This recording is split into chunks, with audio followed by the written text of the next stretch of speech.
Kelly, were you in the first?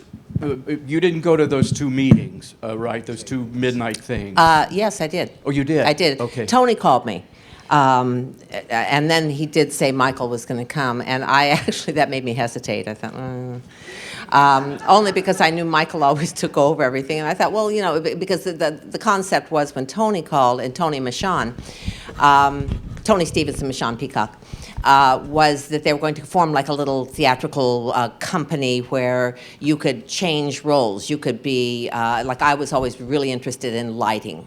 And I knew I wanted to act, but I always loved lighting, and I thought about directing. And so everybody could switch around. People could be writers and all that. And that was as I understood the concept. And then he called me back a couple of days later and said, Michael Bennett's going to be there. And I went, oh. And I had my issues with Michael at different times when I worked with him. And because it was always a control trip with us, wasn't it? Yes. Which is very interesting because that turned into the Sheila Zach dialogue in the show, is all of this control. You want me, he wants me, you know. And I thought, he's going to take over. Well, of course, he did take over. It was probably a really good thing. So, you know, we did the circle, and yes, you're right. I mean, after a really long night, a little wine, a little boo, a lot of openness, we were so tired that we totally had a spiritual experience out of it. I mean, we stood there. I remember we all held hands at 7 o'clock in the morning. The sun's coming up and the church bells are chiming out there. And we really thought that it was like we were like joined some religion or something. And so the next time when we went to the second one, we're all like ready for this. There were a couple of new people in it, and it was, as always happens when you expect something, it kind of flattened out.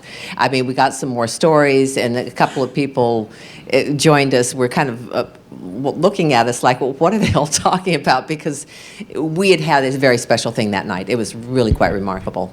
So, yeah. Baayork, when did you come in? I came in much later. You know, at that... Bob, Avian, and Michael gave me the opportunity to be the dance captain in Promises, Promises. And I only wanted to dance and be in the chorus, but Bob said, and Michael said, you know, you're going to be the dance captain. And then I moved up to Donna's role in Promises. And I always wondered why I wasn't in those other shows. But he left me in Promises for 3 years to take care of the show. So somebody had to take care of the show. So I was the dance captain in Seesaw, and then because Graciela was the assistant, your assistant, and then Graciela moved on, and then Bob came to me and said, "You moved up, girl." And I said, "Oh, okay, all right, okay." And so I knew that I was going to be on the show because I was the assistant. I did not know I was going to be on the line. So Michael had Pam, Blair, and I have a private session at his house. A couple of glasses of wine, and then we started talking and blabbing. And so the first session, I was the assistant. And do you remember? There was no Zach, and I would come out and say, he wants you to make a straight line. And then I'd go, he wants you to make a straight line. Okay, you know, I mean, remember? And then, so I was going to be the assistant, and then that was the first workshop, and we danced, and we got all the vocabulary together for the opening combination and Donna's number. And then the second workshop, Michael said, I think your story should be in the show. And I said, who wants to hear about a short Asian that wanted to be a ballerina? And he said, no, I think you should be in the show. So that's how I got in. We had several subsequent taping sessions with Mitzi and Pam and yourself and Rita. You did one, yeah, and to get more stories, more information. Of course, then we had miles and miles of it and didn't know what to do with it. But whatever, yeah. Was there ever a time that you thought, oh, let's just give up on this? Well, at the end of the first workshop, we just ran with all the material we had. It was 4 hours. It played like Gone with the Wind on a bad day. everybody had a crisis. Everybody was crying, and we looked at each other and said, "Oy, this is awful." And it was. And then slowly but surely, we cut away things.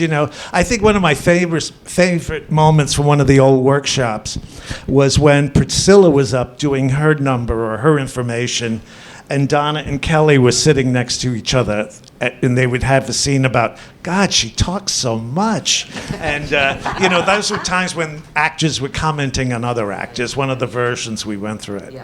Yeah. When he first was putting together the structure of the show, I realized, because I also had a little relationship going with Rondon. Oh, right. And so it was sort of like the leading couple, Cassie and Zach, and then the second couple, Ado, Annie, and that was what. But yes, Donna and I had this because we were the two older ones. We've been around a little bit, so that whole structure. But let me ask you. When Joseph Papp came to see it and walked out very disappointed, was that the first workshop or the second? I think it was. I don't know. I don't remember. It was the second, because we had several weeks, and then we had a run through for him. And it's interesting when you talked about running out of time. This is what I noticed about Michael's going back to Promises. When we worked on Grapes of Wrath. In Promises, which was really a brilliant piece. That little block of people all crowded together, and Margot talked about it too. It's like every time the music stopped, it literally had to be elbow to hip to this, to the cigarette over here, and it had to go beat by beat like that. We worked on that number, I think, for 2 weeks. Yeah. And I mean, that's back in the days when you had 5 weeks rehearsal, but 2 weeks, one short number. And what I began to realize about Michael is of course, he worked chronologically. He was not going to go to the second number until he was satisfied mostly with the first number. Then he'd do second, and when that got done, he would go to third, which is what happened, I think, then, is he ran out of time because there wasn't enough money, there wasn't enough rehearsal time. And what happened with the chorus line, thankfully, is I do remember Joe Papp coming with some other people, and we did one of those long run-throughs, and then it petered out at the end because we hadn't finished the show. And we went out and sat outside, and they all went in and had a conversation, and then they came out, they left. Michael brought us in, and this is something I had been thinking about with Michael. He was remarkably honest with us and very, very open with us, the cast. I mean, when there were problems, we heard about it. He never really lied to us, and he didn't keep very much from us either. And he told us that Papp wasn't happy with it, that was the end of the Shakespeare Festival money, that there was not going to be any more money for this project. And so he's going to have to figure out a way to get more money. Now, I think Joe Papp probably headed him in the right direction, but that's when he went to Lou Esther Mertz. And it's Lou Esther Mertz who basically put on a chorus line that people don't realize. Kelly, I didn't know that. She put in the rest of the money, because we were well into it. But we needed that time. Michael needed that time because that's the way he worked. And you remember how we struggled towards the end with the alternative scene. Couldn't get it right. And then the original show that didn't have a finale. Yeah, wow. We worked on the show for a year, rehearsed it for a year, and 2 days before the dress rehearsal, we didn't have a finale. And, we said, oh, we'll do the wedge from Visa, and we'll do the strut from Robert Bruce, or whatever, Milliken steps, Right. And we threw it together, 1, 2, 3, and that was it. But what was so great about that's why, because that was perfect generic chorus dancing. Yeah. It was perfect. One hat, step, kick, tiller kicks at the end. I mean, that is exactly the beauty of a chorus line is the way Michael. We were all composite characters. I mean, I had a lot of my story in it, but I was Rita. I used Barbara Monte a lot. She was still with it. In the sassy. Hi, Barbara. Yeah, hi, Barb. I know, but in the sassiness of Barbara Monte, she was a very ballsy chick, and I thought, yeah, that's it. Sheila, she'll do that. So he was doing that with all of the characters too. I mean, that's why you were so important, because you were dealing also with little people. I mean, not, yeah. Not circus short.